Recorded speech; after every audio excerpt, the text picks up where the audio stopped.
एक दिन यीशु झील के किनारे के निकट था। वह लोगों की एक बहुत बड़ी भीड़ को शिक्षा दे रहा था। उसे सुनने के लिए इतने सारे लोग आए कि यीशु के पास उन सब से बात करने के लिए स्थान न बचा। इसलिए वह पानी में खड़ी नाव पर चढ़ गया। वहां वह बैठ गया और लोगों को शिक्षा दी। यीशु ने उन्हें यह कहानी सुनाई। एक किसान बीज बोने के लिए बाहर निकला।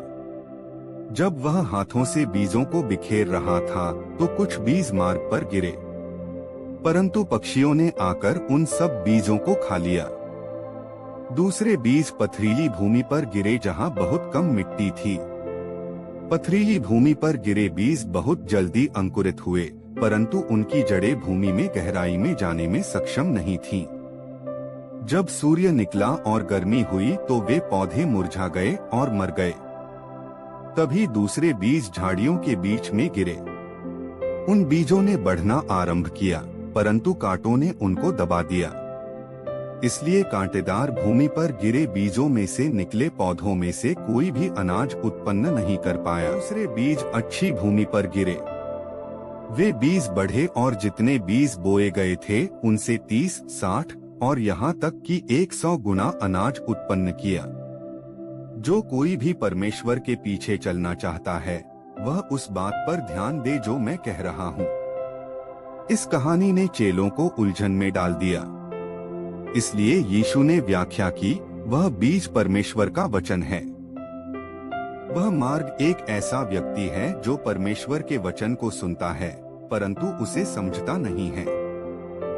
तब शैतान उसके पास से वचन को चुरा ले जाता है, अर्थात शैतान उसे वचन को समझने से दूर रखता है।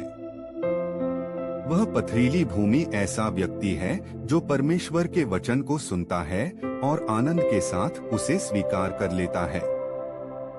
परंतु जब मुश्किल समय आता है या जब अन्य लोग उसे सताते हैं तो वह परमेश्वर से दूर चला जाता है, अर्थात वह परमेश्वर पर भरोसा करना बंद कर देता है। कांटेदार भूमि ऐसा व्यक्ति है जो परमेश्वर के वचन को सुनता है, परंतु वह बहुत सारी बातों के बारे में चिंता करना आरंभ कर देता है और वह बहुत सा धन कमाने का प्रयास करता है और वह बहुत सी चीजों को पाने का प्रयास करता है। कुछ समय के बाद अब वह परमेश्वर को प्रेम करने में सक्षम नहीं है।